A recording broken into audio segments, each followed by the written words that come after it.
시작하겠습니다. 아멘. 네, 오늘은 로마서 11장 28절부터 36절까지입니다. 세 번째 단락이 로마서는 네 단계가 있다 하는데 세 번째 단락이 오늘 이제 마칩니다.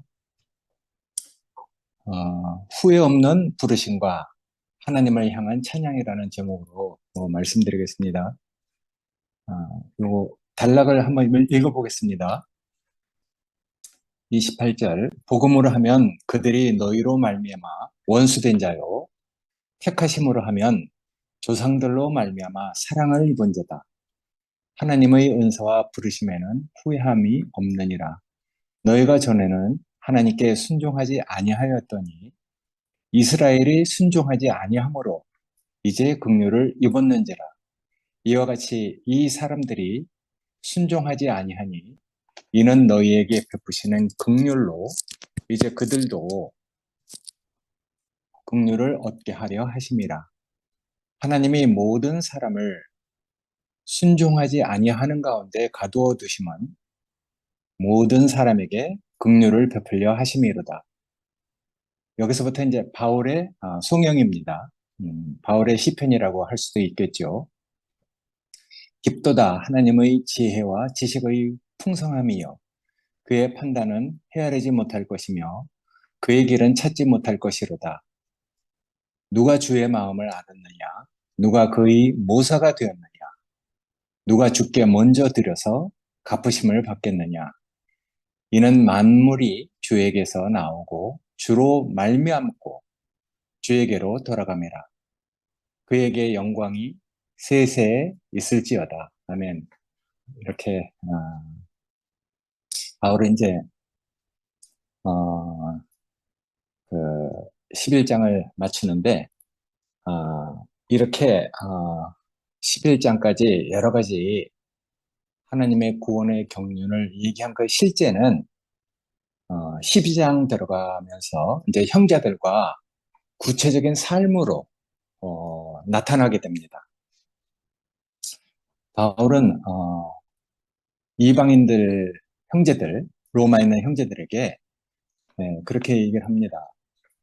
믿음을 따르되 교만하지 않는 삶을 사는 균형 잡힌 관점을 자세히 얘기합니다. 그리고 바울은 어떤 상황을 이야기할 때 하나님의 구원의 그 경륜을 이야기할 때 한 방향으로만 선형적인 사고방식으로 말하지 않습니다. 그걸 통시적으로 보고 말을 하거든요. 전체적으로, 다각적으로 마치 새 예루살렘에 12 진주문이 있듯이 그렇게 다각적으로 통시적으로 전체적으로 보고 얘기를 하거든요. 그렇게 이야기를 해도 상관없는 것이 일단 나하고 다른 문으로 들어왔어도 일요일 날 최 목사님이 말씀하신 것처럼 그 안으로 들어오면 다 만난다 이렇게 말씀하셨잖아요. 왜냐면은 문은 12문이로되 그 보호자까지 이르는 길은 정금길이라고 했습니다.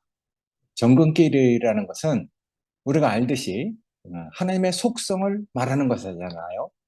그러니까 하나님의 속성이 그렇게 동서남북으로 이렇게 딱 분배가 돼서 나타날 수 있다는 것을 얘기하고 있죠. 근데 이제 하나님의 속성은 하나님의 보호자로 이렇게 딱 연결되잖아요. 그렇듯이 우리가 하나님의 그 경륜을 볼 때 그걸 전체적으로, 통시적으로 또 이렇게도 저렇게도 앞뒤로 또 위아래로 이렇게 다 보는 것이 정말 필요하지 싶습니다. 복음의 관점에서 보면은 믿지 않는 유대인들이 너희 때문에 원수된 자라고 이야기하고 택하심으로 하면은 그들도 다 조상들로 인해서 사랑을 입은 자다 이렇게 얘기를 하거든요. 그러니까 두 가지 방면에서 이야기를 하고 있잖아요. 지금 이 복음을 반대하고 있는 유대인들은 자신들의 그 전통과 유전을 지키고 또 자신들이 기대하고 있는 민족적 기대가 있잖아요. 그리고 또 신앙적인 소망이 있단 말이에요. 그러니까 자신들이 바라고 세우는 것이 결국 하나님이 우리에게 주신 메시아를 거절하는 사태가 일어난 것이잖아요. 근데 돌이켜보면은 그들이 바라고 세우고 있는 것이 다 육체를 따르고 있다는 것을 스스로 증거하고 있어요. 스스로 증거하고 있어도 자신들은 모르고 하나님을 잘 섬기는 것이라고 생각하고 있잖아요. 이전에 바울이 그랬던 사람이죠. 그리고 또 예수를 거절하는 것이 하나님을 섬기는 예다 하면서 예수를 십자가에 버리잖아요. 그러니까 우리가 이런 한 방향으로만 생각하면은 결국 본인들이 원하든 원하지 않든 기름 부음이 사라집니다. 그 상태를 그 상황을 잘 보면은 예수를 거부하고 기름 부음이 사라진 그 사람들이 됐잖아요. 그리고 또 기름 부음이 사라진 그 증거는 메시아와 그 복음을 따르는 사람들을 적대적인 존재로 본 것이 확실하단 말이에요. 바울이 그랬던 사람이니까. 그냥 바울은 자기의 그 간증을 또 자기 자신의 그 뭐야 구원을 밑바탕에 깔고 그걸 다그 전체적인 어떤 것을 보고 얘기하는 사람이거든요. 그러니까 우리가 한 방향으로 생각하는 것, 결국 먼저 성경에서 얘기했듯이 그들은 이제 우둔한 상태가 되고 심령이 혼미한 상태가 되고 또 보아도 들어도 듣지 못하는 눈과 귀를 가졌다고 하잖아요. 그러니까 그런 상태가 됐으니까 메시아와 그 복음을 따르는 사람들을 적대적인 존재로 본 것이 확실하죠. 여기 보면은 원수된 자와 사랑을 입은 자의 그 대조가 있잖아요. 그건 우리가 이제 로마서를 쭉 보아오면서 5장 6절에서부터 11절까지 우리가 한번 교통한 적이 있죠.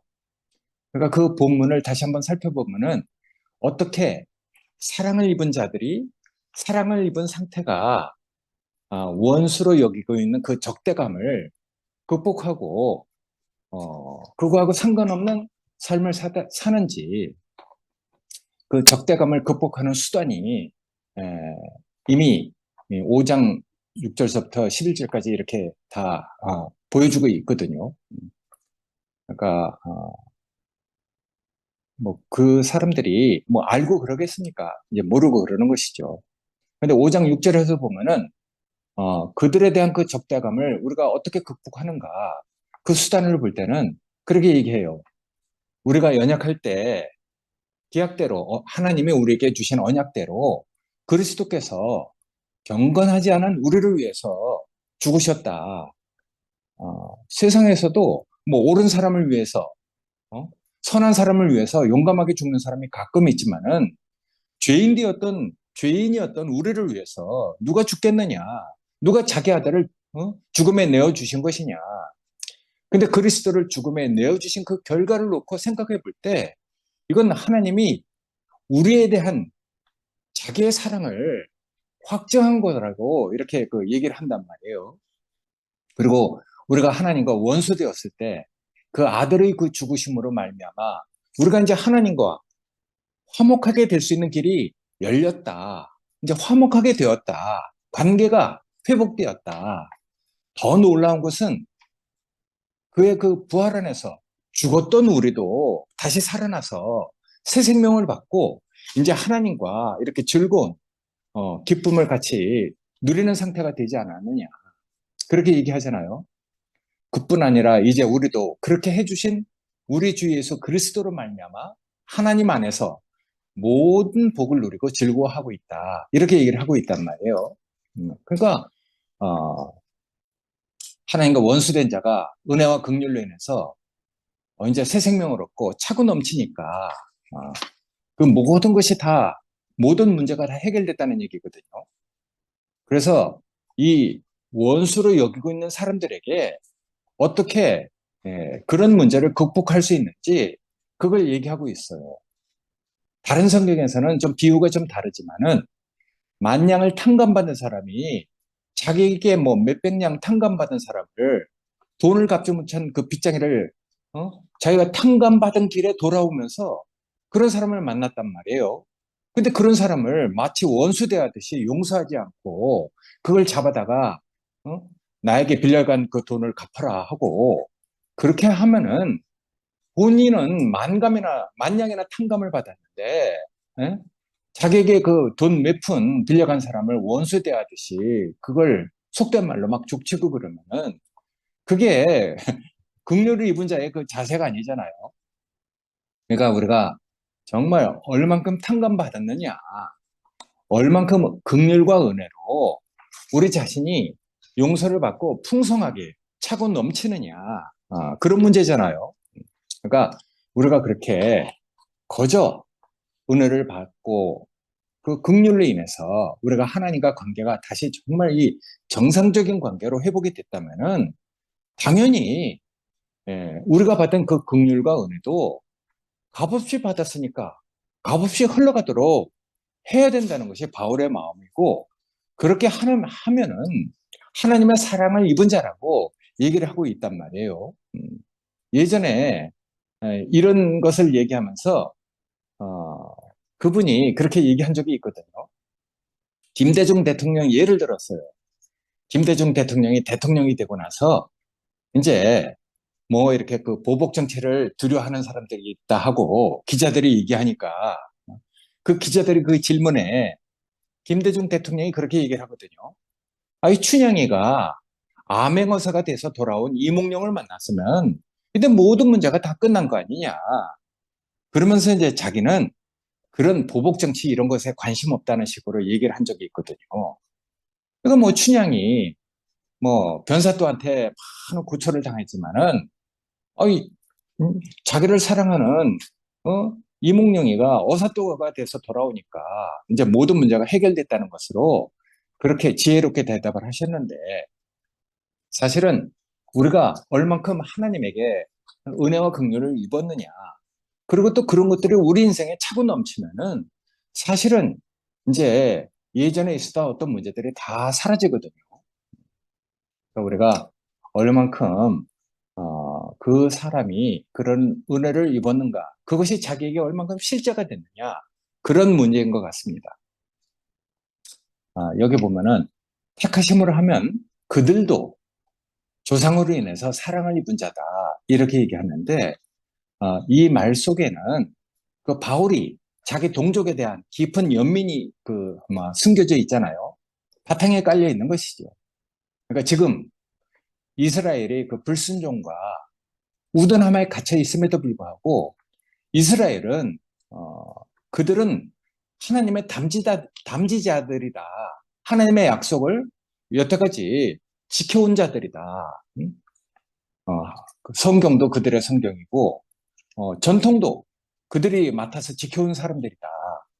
다만 그들이 우둔하게 돼서 이제 곁길로 갔기 때문에 이런 구원자를 받아들이지 못하는 상태가 됐다. 그러니까 이 사람들도 여태까지 하나님의 말씀을 지켜온 그리고 또 택하심을 따라서는 또 그들도 하나님의 사랑을 입은 자라고 자기의 그 바탕 속에 깔려 있는 연민을 얘기하고 있는 것이거든요. 그러니까 바울은 정말 자기 동족에 대한 자기와 같이 예? 그리스도로 예수를 적대시한 그런 사람들이 다 몰라서 그랬다는 것을 늘 바탕에 깔고 있고 자기 동족, 자기 그 육체의 형제들이 정말 모르고 그랬으니까 구원을 얻기 원하는 그런 마음이 깊은 속에 이렇게 깔려 있는 것 같아요. 그러니까 하나님의 구원을 얻은 온 이스라엘, 그건 바로 우리를 얘기하는 것이잖아요.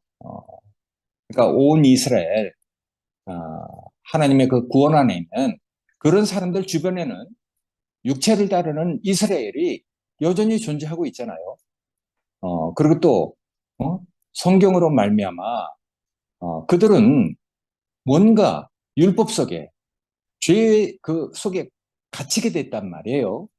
그건 이제 5장 20절에 우리가 잘 얘기 해놓고 있으니까 여기 다시 한번 노트를 보고 다시 한번 성경을 살펴보라는 의미에서 이 규절을 다 적어놨거든요.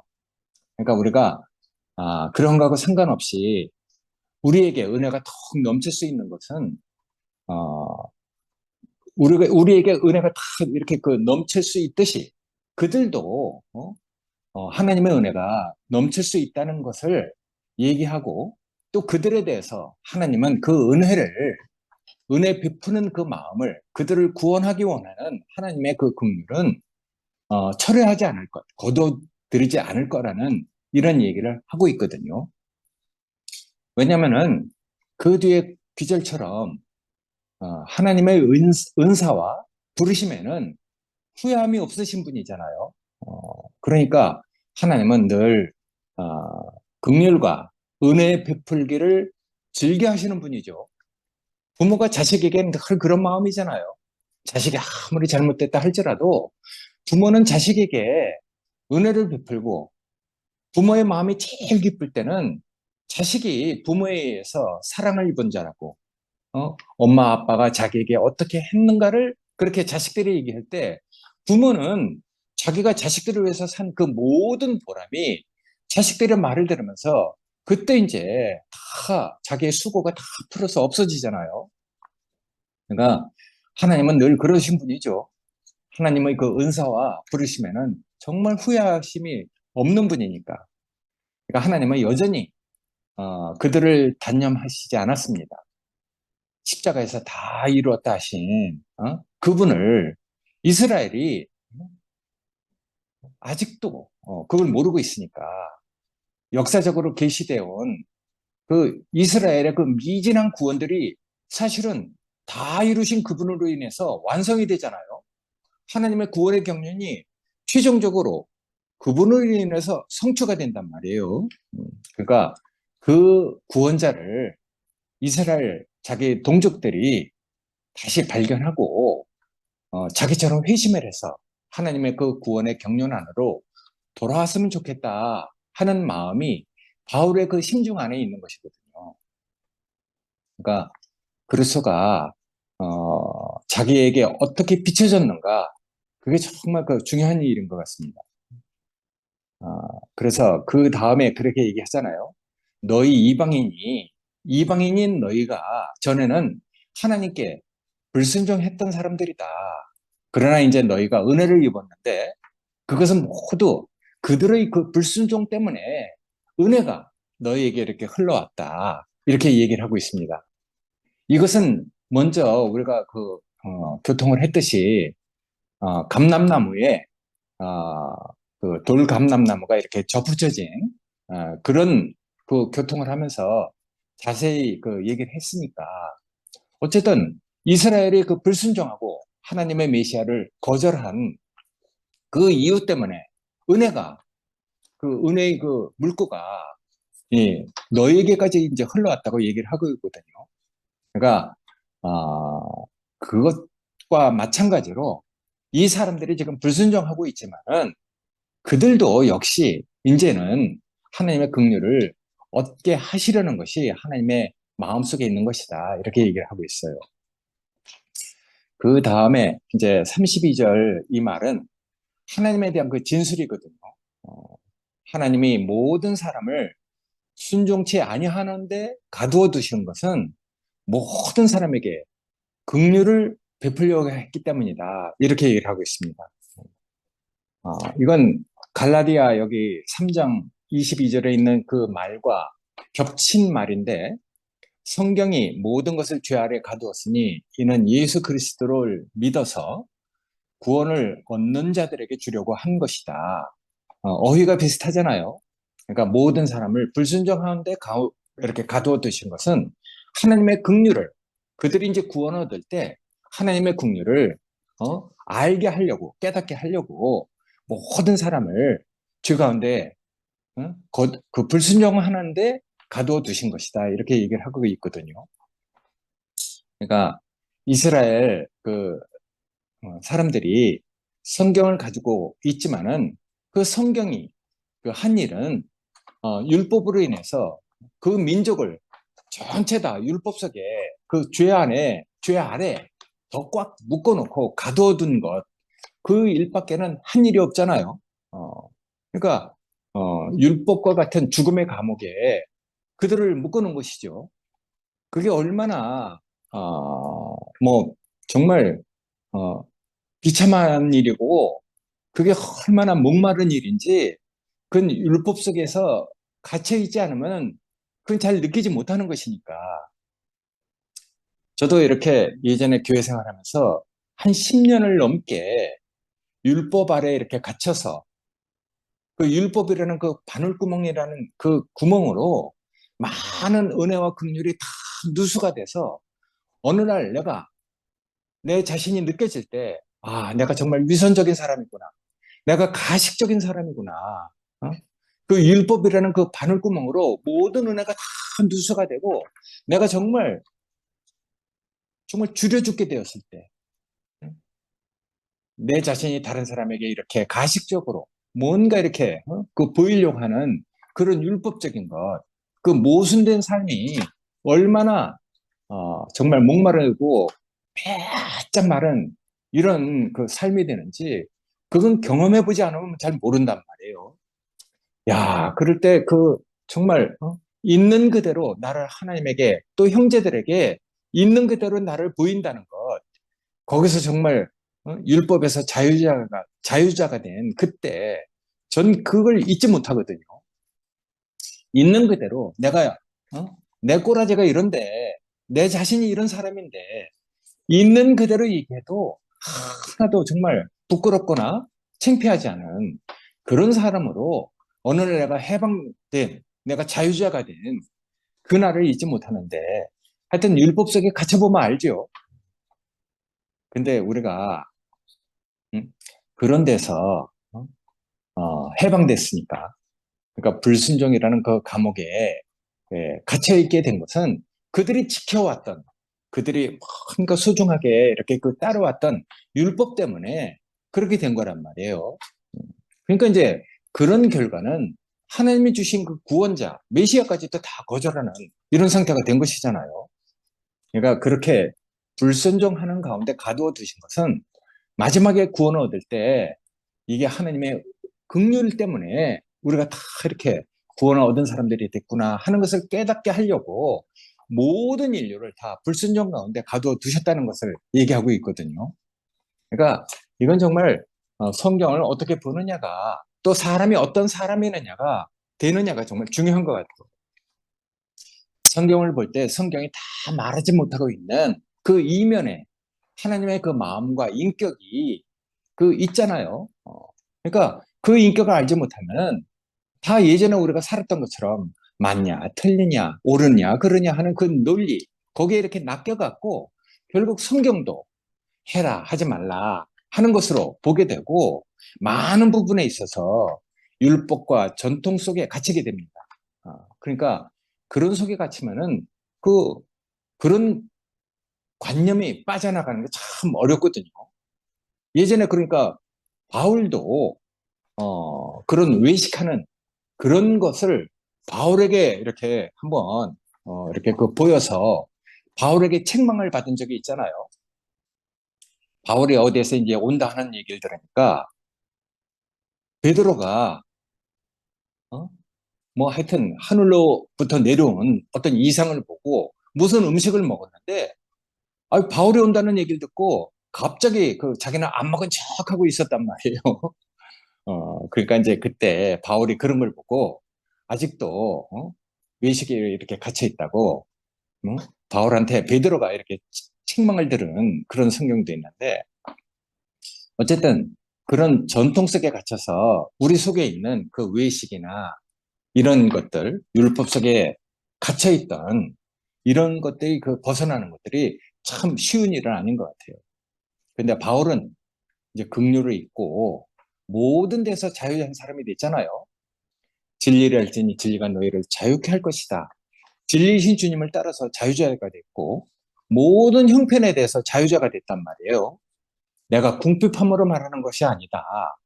내가 풍부에 처하든지 궁핍에 처하든지 내가 모든 데에 대해서 일체의 비결을 배웠다. 일체의 비결을 가졌다. 이렇게 얘기하잖아요. 심지어는 자기 생각까지도 절제할 수 있는 이런 사람이 됐단 말이에요. 생각 하나 잘못해갖고 패가망신하는 사람들 많이 보잖아요. 근데 이제 바울은 자기 생각까지도 그렇게 이제 하나님 앞에서 그걸 절제할 수 있는 그런 자유자가 된 것이죠. 내가 모든 생각을 사로잡아 주께 복종시킨다. 마땅히 생각할 그 이상의 생각을 하지 않는다. 그래서 정말 진리이신 주님을 만나서 모든 데에 대해서 자유자가 되고 절제하는 사람이 됐기 때문에 자기 생각까지도 주께 복종시키는 이런 놀라운 사람이 됐단 말이에요. 그리고 또 심지어는 감옥 안에서도 자유자가 돼서 하나님을 찬송하는 이런 사람이었잖아요.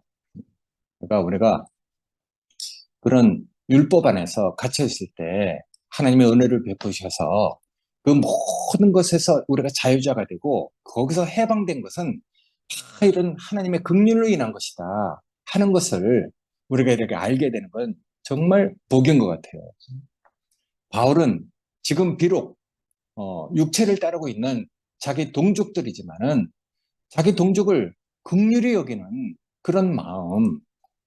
그러니까 성경에 있듯이 긍휼히 여기는 자는 긍휼히 여김을 받는다고 했잖아요. 바울은 늘 가는 곳마다 자기를 돕는 사람들을 많이 만나는 것을 우리가 이제 나중에 사도행전을 볼 때 이렇게 보게 되거든요. 그 뒤에 이제 33절부터 36절까지는 바울의 시편이라고 할 수 있습니다. 바울이 적은 이 결론적인 찬양, 두 편의 그 바울의 아주 아름다운 시편이 있죠. 빌립보서하고 골로새서에 여기 그 내가 성경 기절까지도 다 써 있는데 그런 두 가지 내용을 다 반영시켜서 바울은 지금 이 하나님에 대한 그 시편을 얘기하고 있거든요. 여기 보면 정말 그 내용이 정말 아름다운 것인데 어, 깊도다 하나님의 지혜와 지식의 부유함이요 그의 판단은 측량치 못할 것이고 그의 길은 찾지 못할 것이로다. 누가 주의 마음을 알았느냐? 누가 주의 모사가 되었느냐? 누가 주께 먼저 드려서 갚으심을 받겠느냐? 모든 만물이 주께서 나오고 주로 말미암고 주에게로 돌아간다. 영광이 셋스토록 하나님께 있을 것이라는 놀라운 바울의 그 시편을 지금 이렇게 찬송하고 있는데 바울은 늘 자기가 선호하는 구약의 성경 기절이 있잖아요. 그건 이사야서하고 욥기입니다. 욥기라는 것은 하나님의 그 정의와 인간의 그 고난이라는 문제를 다룬 정말 우리가 볼 때는 가장 어쩌면 위대한 성경책 중에 하나죠. 내용은 짧지만은 내신이도 여호와시고 가져가실 이도 여호와라는 가장 기본적인 그 바탕이 하나님과 우리 자신의 그 가장 기본적인 그 본질적인 그 바탕이 적혀 있는 가장 정말 놀라운 책이죠. 이사야는 또 하나님의 그 창조하시는 능력을 구체적으로 다 적어놓고 있는 책이잖아요. 여기 보면은 누가 주의 마음을 알았느냐. 이거는 이제 이사야 그 40장 13절에서 인용한 그 글귀인데 그 당시 이 이사야서를 이렇게 살펴보면은 이스라엘이 우상을 섬기고 있는 것 때문에 유배를 당하잖아요. 그리고 이제 포로로 끌려가 있는 그런 사람들에게 하나님은 그 사람들을 다시 이끌어오는 그 선지자들을 통해서 새로운 하나님을 섬기는 구성원들, 새로운 이스라엘을 창조해내 가시는 놀라운 능력을 이사야서를 통해서 보여주고 있잖아요. 그러니까 그 종의 사역을 통해서 유배 상태로부터 귀환을 일으키는 하나님의 능력이 발휘되는 것을 우리가 볼 수 있는데 그것이 뭐 사실은 이사야서의 얘기가 아니죠. 이사야서를 잘 읽고 바울의 어떤 것을 이렇게 우리가 깊이 있게 느낀다면은 우리가 지금 구원을 받는 우리의 형편과 전혀 다르지 않구나. 우리의 그 구원받은 이런 사정을 그대로 그려내고 있다는 것을 얘기하고 있어요. 그래서 바울은 자신이 쓴 이 편지에서 여러 가지로 바울의 시편이라고 할 수 있는 이 마지막 그 송영도를 보면서 그 찬송을 보면서 여러 가지를 우리가 이렇게 느낄 수 있잖아요. 그건 하나님의 그 정의와 또 하나님이 이 타락한 인간을 하나님은 사람을 지으신 분이니까 사람이 다 몰라서 사람을 원망하지 않잖아요. 사람을 속인 그 원수가 있어서 그렇다 하고 늘 사람에게 책임을 전가하지 않는 그런 분이란 말이에요. 그러니까 여기 보면은 하나님의 정의와 긍휼을 아주 여태까지 우리가 이렇게 교통해온 것처럼 자세히 풀어서 증거를 해주고 있거든요. 그리고 하나님을 알고 그분의 그 구원의 그 경륜을 이렇게 볼 때, 하나님 얼마나 놀라운 분이겠어요. 우리가 어떤 놀라운 광경을 보면은 입이 딱 다물어지잖아요. 그냥 그 놀라운 것을 보고 우리가 뭐라고 이렇게 그 표현할 수 있는 언어가 없으니까, 그냥 경외하고 있는 그 마음을 가지고 있는, 그런 상태로 있는 적이 있을 수도 있단 말이에요. 예를 들어서 지구에도 우리가 생각할 수 없는 초현실적인 어떤 그 장면들이 참 많거든요. 그런 것들을 볼 때 우리가 지금 입이 떡 벌어져서 그냥 놀라기만 할 뿐이잖아요. 그런 것들을 어떻게 표현해낼지 언어가 부족해. 그러니까 하나님의 세계를 볼 때는 그렇게 느껴진단 말이에요. 지평선을 보듯이 하나님의 그 정말 그 놀라우신 어떤 것들, 그 능력을 볼 때 그걸 어떻게 말로 표현하겠어요? 우리가 지평선을 볼 때도 끝없이 정말 뭔가 끝을 할 수 없는 그런 것들을 볼 때 얼마나 우리의 그 가슴이 정말 뭐 놀랍습니까? 비행기를 타고 구름 위로 올라가도 정말 놀랍잖아요.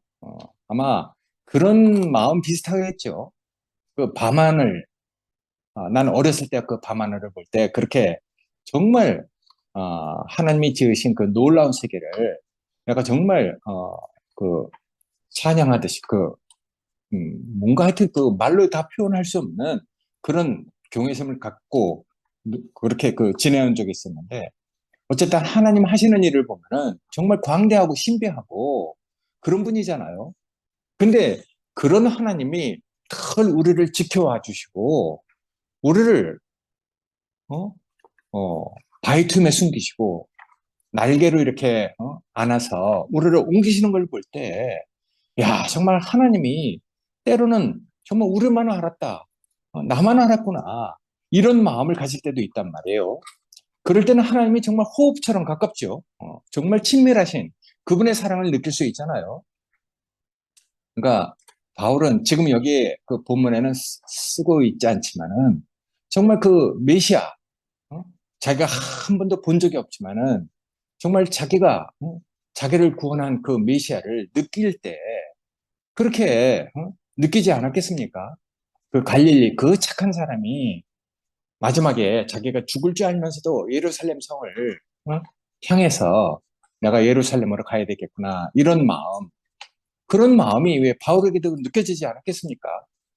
그러니까 그 잔인한 죽음을 향해서 걸어가셨던 그 단호함 그 착한 사람이 어떻게 그 죽을 줄 알면서도 그리로 갈 수 있는 그 마음을 가졌는지 그것을 갖다가 뭐 우리가 순종이라는 그 말 한마디로 표현하기에는 너무 정말 부족한 것 같아요. 정말 죽을 줄 알지만은 간화 이렇게 갈 수밖에 없었던 그분의 그 마음가짐, 그 단호하심 정말 우리가 그런 것들을 느낄 때는 우리에게도 많은 두려움이 싹 사라지잖아요. 그리고 그분은 늘 그렇게 자기처럼 버려진 사람들에 대해서 늘 안타깝게 생각하시고 연민이 많았던 분이죠. 그러니까 바울은 지금 이 시편을 쓰면서 아마 그런 자기에게 이렇게 묵상되고 누려졌던 그 주님을 생각하면서 이 놀라운 시편을 적어가고 있는 것 같아요. 마지막에 있는 것처럼 바울은 구약에 대해서 능통한 사람이니까 여태까지 그 하나님의 그 모든 지혜와 예언자들의 그 전통, 그게 뭐 잘못된 건 아니잖아요. 사람들이 잘못됐기 때문에 정말 자신들이 바라오고 지켜왔던 그 전통이 지금 부패해서 육체를 따르는 이런 것들로 빗나가서 메시아를 거절하는 상태가 됐지만은 그들이 정말 정상적인 가운데 하나님의 그 놀라운 그 전통을 지켜온다는 것은 정말 복된 일이거든요. 그리고 예수의 그 복음과 성령의 능력 이런 것들은 정말 측량할 수 없는 것이죠.